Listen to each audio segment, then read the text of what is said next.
Nous allons revenir ici sur un phénomène particulièrement dévastateur lorsque les conditions météorologiques sont réunies, la submersion marine. On parle effectivement d'un problème qui concerne le littoral. La submersion marine a été mise particulièrement en évidence pendant l'hiver 2013-2014 avec la conjonction des grandes marées et des tempêtes.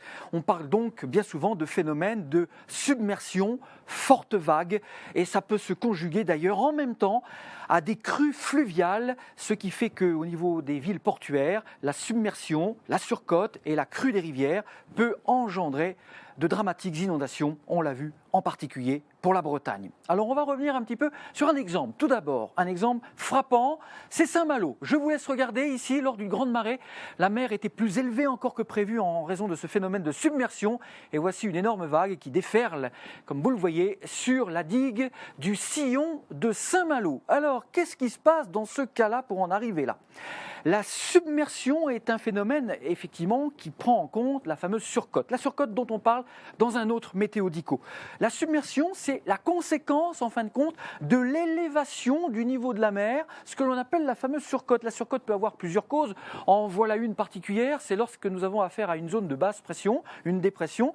Par effet tout à fait d'inertie, eh bien, le niveau de la mer s'élève un petit peu plus. Et donc, du coup, lorsqu'il y a en plus par-dessus de la houle déferle sur le littoral avec beaucoup plus de hauteur qu'en temps normal. Et si en plus de ça on est en période de grande marée, comme ce que l'on vient de voir avec la vidéo de Saint-Malo, eh bien les vagues passent littéralement par-dessus les digues. Ça peut faire de très gros dégâts. La vidéo que nous avons vue encore est anodine, bien sûr, bien que spectaculaire, mais au niveau des infrastructures, en bord de littoral, les terrasses, les casinos, les centres de thalassothérapie, voire même les ports, on sait que ça peut faire de très gros dégâts, et même dans le pire des cas, la mer peut envahir le littoral lorsque nous avons affaire à des côtes basses. Alors justement, je voulais vous proposer quand même tout de même cette carte, la zonation des risques, des littoraux à risque en France, justement avec en orange les zones les plus exposées à ce phénomène de submersion.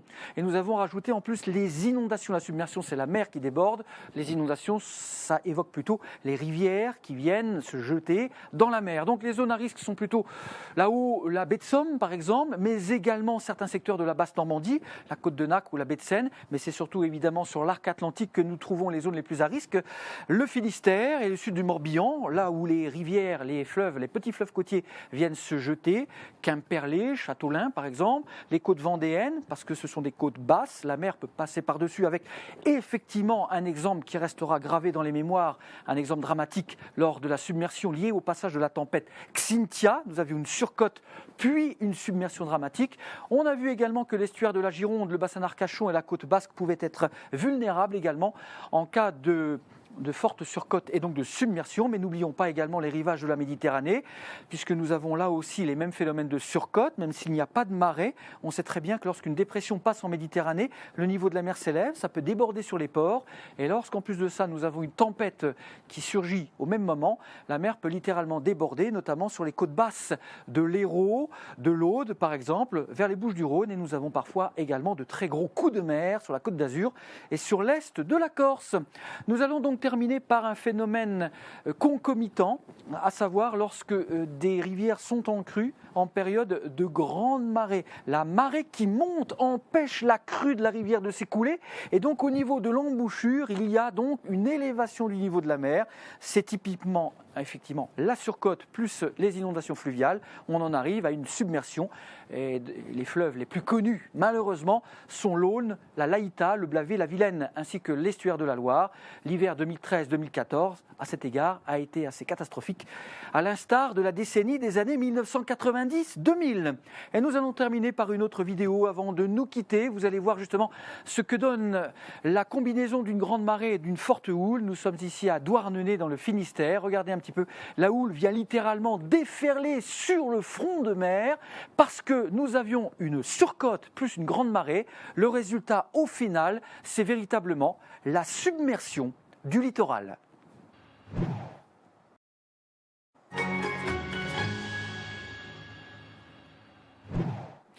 Nous allons revenir ici sur un phénomène particulièrement dévastateur lorsque les conditions météorologiques sont réunies, la submersion marine. On parle effectivement d'un problème qui concerne le littoral. La submersion marine a été mise particulièrement en évidence pendant l'hiver 2013-2014 avec la conjonction des grandes marées et des tempêtes. On parle donc bien souvent de phénomènes de submersion, fortes vagues, et ça peut se conjuguer d'ailleurs en même temps à des crues fluviales, ce qui fait qu'au niveau des villes portuaires, la submersion, la surcote et la crue des rivières peut engendrer de dramatiques inondations, on l'a vu en particulier pour la Bretagne. Alors on va revenir un petit peu sur un exemple. Tout d'abord, un exemple frappant, c'est Saint-Malo. Je vous laisse regarder ici, lors d'une grande marée, la mer était plus élevée encore que prévu en raison de ce phénomène de submersion. Et voici une énorme vague qui déferle, comme vous le voyez, sur la digue du sillon de Saint-Malo. Alors, qu'est-ce qui se passe dans ce cas-là pour en arriver là ? La submersion est un phénomène, effectivement, qui prend en compte la fameuse surcote. La surcote dont on parle dans un autre météodico. La submersion, c'est la conséquence, en fin de compte, de l'élévation du niveau de la mer, ce que l'on appelle la fameuse surcote. La surcote peut avoir plusieurs causes. En voilà une particulière, c'est lorsque nous avons affaire à une zone de basse pression, une dépression.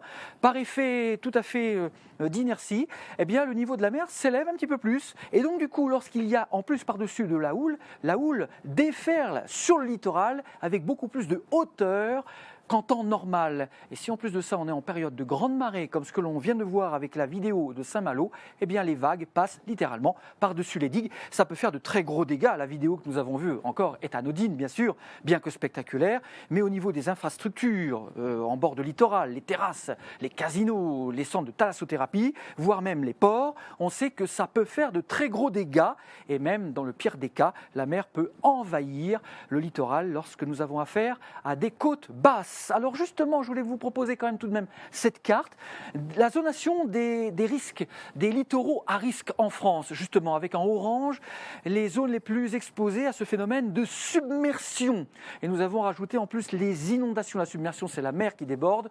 Les inondations, ça évoque plutôt les rivières qui viennent se jeter dans la mer. Donc les zones à risque passent en Méditerranée, le niveau de la mer s'élève, ça peut déborder sur les ports. Et lorsqu'en plus de ça, nous avons une tempête qui surgit au même moment, la mer peut littéralement déborder, notamment sur les côtes basses de l'Hérault, de l'Aude par exemple, vers les Bouches-du-Rhône. Et nous avons parfois également de très gros coups de mer sur la côte d'Azur et sur l'est de la Corse. Nous allons donc terminer par un phénomène concomitant, à savoir lorsque des rivières sont en crue en période de grande marée. La marée qui monte empêche la crue de la rivière de s'écouler et donc au niveau de l'embouchure, il y a donc une élévation du niveau de la mer. C'est typiquement effectivement la surcote plus les inondations fluviales, on en arrive à une submersion. Et les fleuves les plus connus, malheureusement, sont l'Aulne, la Laïta, le Blavet, la Vilaine, ainsi que l'estuaire de la Loire. L'hiver, les risques sont plutôt là-haut, la baie de Somme, par exemple, mais également certains secteurs de la Basse-Normandie, la côte de Nac ou la baie de Seine, mais c'est surtout évidemment sur l'arc atlantique que nous trouvons les zones les plus à risque, le Finistère et le sud du Morbihan, là où les rivières, les fleuves, les petits fleuves côtiers viennent se jeter, Quimperlé, Châteaulin, par exemple, les côtes vendéennes, parce que ce sont des côtes basses, la mer peut passer par-dessus avec effectivement un exemple qui restera gravé dans les mémoires, un exemple dramatique lors de la submersion liée au passage de la tempête Xynthia. Nous avions une surcote puis une submersion dramatique.